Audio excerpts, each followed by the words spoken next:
Has the poor old hag kicked the bucket yet? I glared at the man, anger stirred within me by his words. This was my ex-husband, who had abandoned his blind mother to elope with his mistress. It was hard to believe he was the son of my kind mother-in-law, his words pushing my anger to boiling point. You must have had a hard time too, huh? Now you're free. Do whatever you want. Though there's a limit to what an old bag like you can do, I guess. His raucous and vulgar laughter rang out. Hiding my anger, I flashed a smile back at my ex-husband. Yeah, I've just inherited $3 million. So, I'm gonna enjoy my freedom from now on. The smirk vanished from the face of my ex-husband, who had just been belittling me. He probably couldn't even imagine that he would soon be begging me for forgiveness.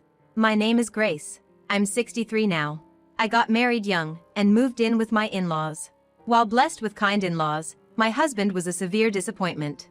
I divorced him 10 years ago. At the time, I was 53. Our daughter, Mary, was 18. And our son, Jack, was 15. It was the most expensive time for their education. On top of that, my mother-in-law was blind. Between supporting my children's education and taking care of my mother-in-law, life was anything but easy. My ex-husband, John Young, and I met at the company where we worked. When I joined the company at 18, John was 24 and had been working there for 2 years after graduating from college. He was a senior and seemed reliable, which made me look up to him. John was popular and good at taking care of others, often helping me, who was still inexperienced. Despite being a catch, for some reason, he took a liking to me and asked me out. After we decided to get married, I met his parents for the first time. His father had mobility issues, and his mother was blind. Knowing that John was supporting his parents while working, I was deeply moved. However, my parents opposed our marriage. They were worried that I would have a hard time as caregiving was clearly in my future. But I was young, and I admired his wonderful parents, so I ignored my parents' concerns and got married. My parents, upset that I had married on my own terms, said they would cut ties with me. But I already had a new family. Youth is scary. I wasn't afraid of anything. After getting married, I quit my job. I took on the responsibilities of caring for my in-laws and managing household chores so my husband could focus on his work. My in-laws were deeply appreciative of me and treated me as their own daughter. They never forgot to express their gratitude and show consideration towards me. Although caregiving was difficult, spending so much time with them made it less of a burden. My husband worked late every day.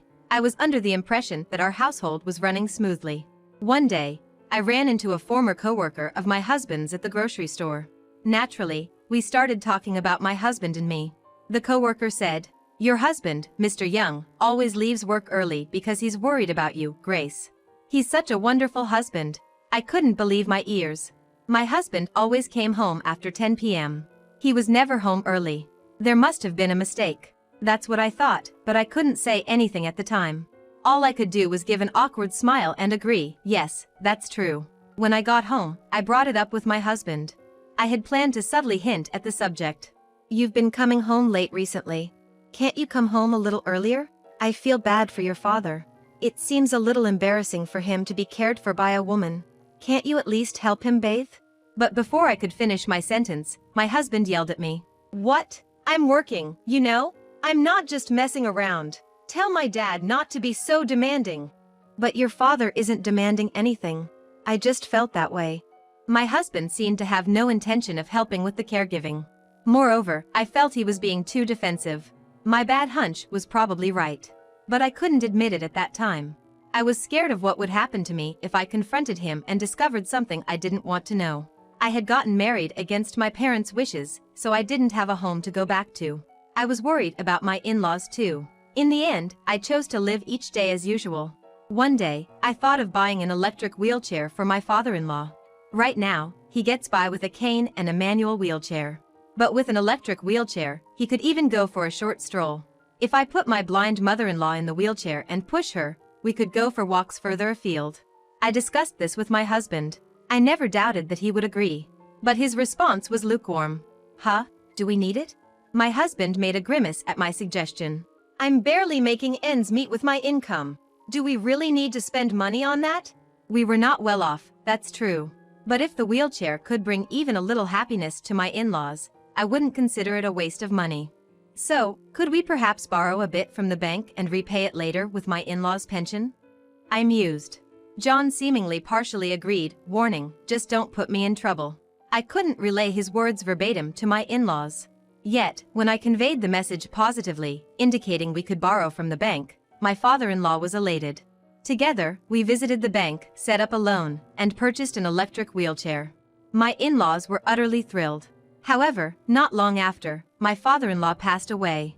I, along with my mother-in-law, were deeply saddened, but John grumbled, "He's just left us with the debt. That's why I said we didn't need to buy it." I was sure my mother-in-law overheard it. And I was filled with guilt.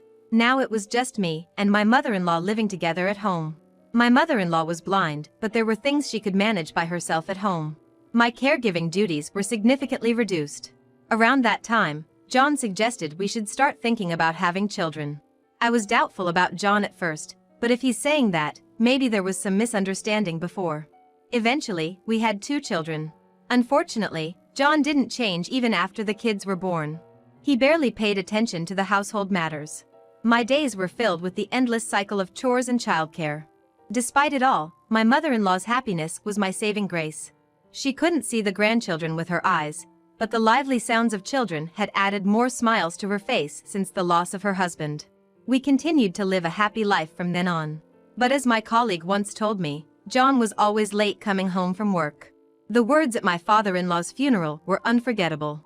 There was no sense of affection for my mother-in-law or the children, and recently, even on his days off, he would go to work, with all the love drained from his face. As long as he was providing financially, it was fine. That was the thought I had started to harbor. Our marriage was failing, but our children grew up to be kind and honest.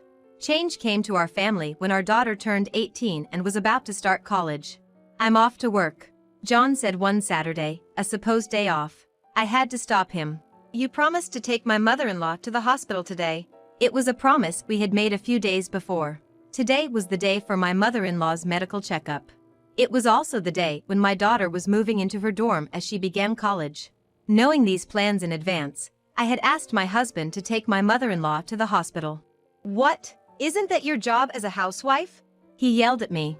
"Didn't I tell you that today is Mary's move-in day? I need to help her set up her new life and get everything ready before college starts." Apparently, my fiery response agitated my husband. I had never talked back or made such a fuss before. It seemed my outburst surprised him and he was quite upset. "I didn't hear about any of that. I married you because I thought you were not popular and would take care of my parents. Now you want me to take care of my mom? If you can't do it, let her go alone." I was dumbstruck by his words. What a terrible person he was. I had noticed that he was avoiding my mother-in-law. But it's too much to ask a blind woman to go out alone. What's more, his insulting words towards me were unbearable. Knowing the reason why my once popular husband married me, I was filled with regret. "That's enough." That's all I said to my husband. I had given up expecting anything from him. Seeing that I did not retort, he seemed satisfied and said, "Then, take good care of the old lady and the kids." After saying that, he never returned home again. In the end, I had my eldest daughter take care of her dorm move-in and purchase the necessities for her new life. Meanwhile, I accompanied my mother-in-law to her health checkup, and somehow we made it through the day. Everyone noticed that he didn't return, but nobody said anything. A few days later, a letter arrived at our house. It was from my husband. There was no address, just his name. The letter contained a divorce notice and a simple message that he was going to live with his lover. It also stated that he wanted nothing to do with the debt left by the old folks, and we could live our lives as we please. I was exhausted. I felt that I would be happier severing ties with him. Before filing the divorce papers, I informed my children and my mother-in-law about the situation. My mother-in-law was the most shocked. "I'm sorry." She held my hand and kept repeating that phrase while crying. "I've been made happy by you, Grace, and my grandkids, Mary and Jack. But if you're getting divorced, then I'm a stranger. I'll live on my own. It'll take time, but I will move out." That's what my mother-in-law muttered.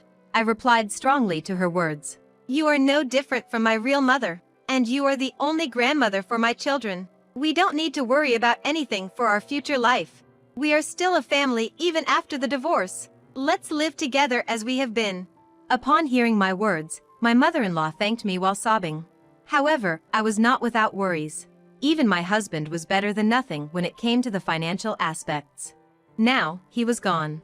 I desperately searched for a job, but no one would hire me as I had been a housewife for many years. Both Mary and Jack offered to work. When I thought it was inevitable, my mother-in-law spoke up. Go to college or high school without worrying.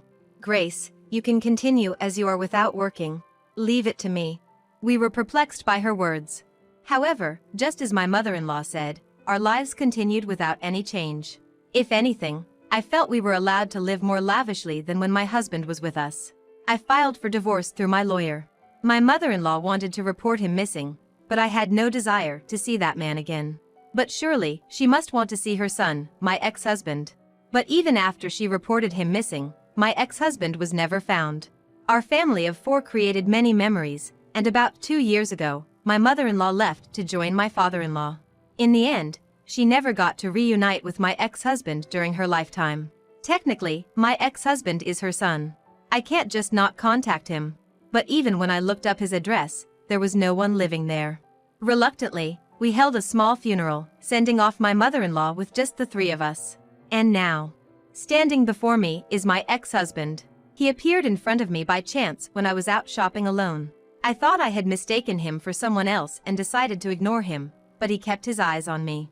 It's probably not a mistake. He must have thought the same because he started talking to me, showing off a much younger-looking woman beside him. Grace, right? You're as glum as ever. How rude to say something like that. The woman next to him also laughed softly. Seeing them mocking me made me sigh. And just when I was about to walk past them. Did the poor old hag already kick the bucket? I stopped in my tracks at his words and glared at my ex-husband. Poor old hag? Who are you talking about? As I asked him that, he smirked and answered. You know who I'm talking about, don't ya?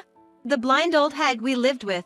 Heard it through the grapevine. Must have been tough for you, huh? But you're free now. Do what you want? Well, there's only so much freedom an old hag like you can handle. This crude laughter bellowed from my ex-husband. The anger inside me was reaching its boiling point.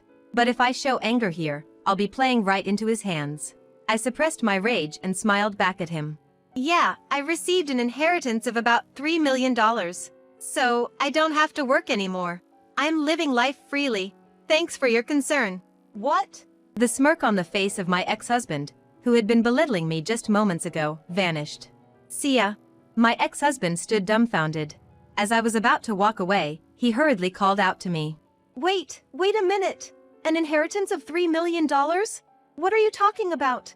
What am I talking about? I mean exactly what I said. Thanks for disappearing. Because of that, I was able to inherit smoothly without you in the picture. Upon hearing my words, my ex-husband turned pale. I thought it served him right. I had no intention of telling him anything, but I guess he should know.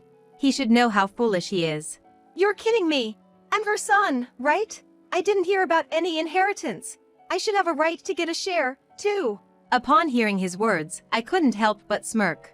Well, yes, but you were gone. Did you know that after 7 years of disappearance, you are considered legally dead? What? So, your mother-in-law's inheritance was willed to me, your eldest son and eldest daughter. You have no role in this anymore. My ex-husband looked dumbfounded. I almost burst out laughing. I understood why my mother-in-law told me to file a missing persons report after she had passed. The large amount of inheritance she had left behind. A man claiming to be a lawyer appeared and explained everything to me. My mother-in-law's family was a landowner. However, she, like me, had severed ties with her family. Nevertheless, she had the right to inherit. When her parents passed away, she inherited without telling anyone. Thanks to this, we were able to live without any worries. I once asked my mother-in-law, Mrs. Young, how are you managing your money? If it's a pension or something like that, please use it however you like. My mother-in-law responded, I'm using it as I please. To live a happy life with my family. I knew it wasn't a pension by the way she spent money. However, it was definitely her money. Although we were in need, we decided to gratefully accept her offer. The inheritance she received was far more than she could ever use in her lifetime. The problem was the existence of my husband. If things remained the same, if something were to happen to her, my husband would inherit everything. But she did not want to hand it over to her son. During her consultation with a lawyer, my husband disappeared. She thought he had finally cut ties with us. She was sad to part from us, but she thought she would just move into a nursing home with assisted living and use up almost all of her inheritance so that she would not leave any troubles behind. However, my eldest son, eldest daughter, and I all told her that we saw her as a family member and wanted to continue living as we had been. There was no happier moment for my mother-in-law than this. Wanting to pass on her inheritance to us, she followed her attorney's advice and filed a missing person report for my husband. Following the law, my husband left home, and after 7 years, legally he was treated as if he had passed away. 1 year later, when my mother-in-law passed away, her inheritance was passed on through lineage to her oldest son and daughter, in place of my husband. I had no rights to inheritance, but my mother-in-law left a will to include me as well. Thus, we were able to receive her loving legacy. Because you left, all of Jack's and Mary's tuition and living expenses were covered by your mom. We were able to live happily because of that. Thank you for leaving. Upon hearing my words, my ex-husband was left with his mouth agape in shock. Serves him right. My ex-husband then contacted me saying that he should have a share in the inheritance. After all these years of silence, I can't believe how awful he is. There's no inheritance for someone who's legally dead. I've said this to him many times, but he's not convinced and insists on discussing it further. I consulted an attorney. For my ex-husband to inherit anything, there would have to be various procedures, such as retracting the missing person report. In cases like these, it is often the grandchildren who inherit the estate. We had no intention of giving my ex-husband a single penny. I told my ex-husband exactly what the attorney told me. If he wanted to inherit, he would also have to pay inheritance tax. When I told him to handle all these procedures, he fell silent. Our children were also present, and we had a discussion. I can't take off work. I can't handle these procedures. Besides, I don't need to pay inheritance tax. You guys should just pay my share. I've taken care of you guys. You should at least do this much for me. I was disgusted by my defiant ex-husband. Apparently, he's working a day-to-day job now, and he can't afford to take a day off. The company he was working at when we were married had fired him due to his chronic absences. When I asked why he left his job and why he was in such financial trouble, it turns out he had a debt to a previous lover. He had been working day-to-day jobs and moving around a lot to pay it back. Understand me. Even when he said this, I couldn't understand him at all. So, it didn't work out with that woman, right? Then who was that woman you were with the other day? When I asked this, my ex-husband arrogantly said, "She's the one I've been looking for." My oldest son was trying hard not to laugh. Are you married to that woman? I asked. No, we've only been together for half a year. My ex-husband muttered in a small voice. Hearing this, I couldn't help but laugh out loud. My oldest son, me, and my oldest daughter were speechless with astonishment, sighing at the stupidity of the man in front of us. What about the woman you left with when we divorced? She said she couldn't make me happy and left. He said this nonchalantly, but does he realize that he was dumped? I guess he's been living his life-changing women one after the other like that. You're an old man, stop acting like you're still young. I advised my pitiful ex-husband. She's my destined woman.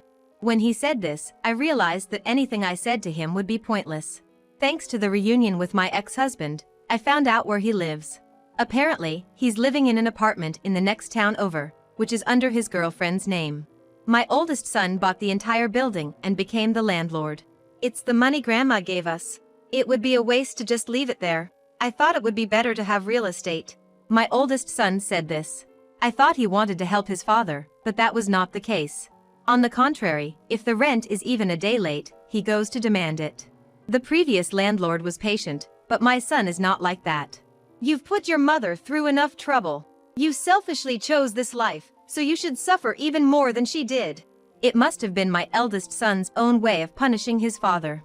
My ex-husband, who had never been much of a father figure. The kids must have had their own thoughts about it. Maybe that's why he couldn't bear this life anymore. My ex-husband came to our home, begging for forgiveness. I'm really sorry. I pushed my responsibilities as a parent and a spouse onto you, Grace. I was in the wrong. I couldn't help but sigh at the sight. My ex-husband was desperate. But I also have a life to live. Can't you get Jack to cut me some slack on the rent? He must be really struggling to have to ask this with teary eyes. I don't know. If you had been a decent father to the kids, you wouldn't be in this situation. A failed son, a failed husband, a failed father, what's left in your life now? What was your life all about? You really need to think about that. My words left my ex-husband silent, and he left without a word. His figure looked so small as he walked away. In the end, my ex-husband was kicked out of his apartment due to rent arrears. His new place seems to be an apartment with a 50-year-old building where drafts come in. He seems to be still living day by day, taking on whatever jobs he can find. On the day we reunited, he apparently broke up with the woman he was with when he moved out of the apartment. It seems he had been supporting her living expenses. Since he was essentially evicted for failing to pay rent, I guess it couldn't be helped. Rather, I think he should be thankful that his mistress stayed with him for as long as she did. She was still young and, like me back then, probably hadn't seen through the man my ex-husband is. We are living happily now, thanks to my mother-in-law. As my eldest son said, we invested in real estate and stocks, so we can earn passive income, and we have plenty of time for leisure, like traveling every month. And my eldest daughter, Mary, is getting married. Her fiancé is very kind and treats her well. Our family and happiness are going to increase. I'm relishing the happiness of today, which is possible because we overcame our difficult past.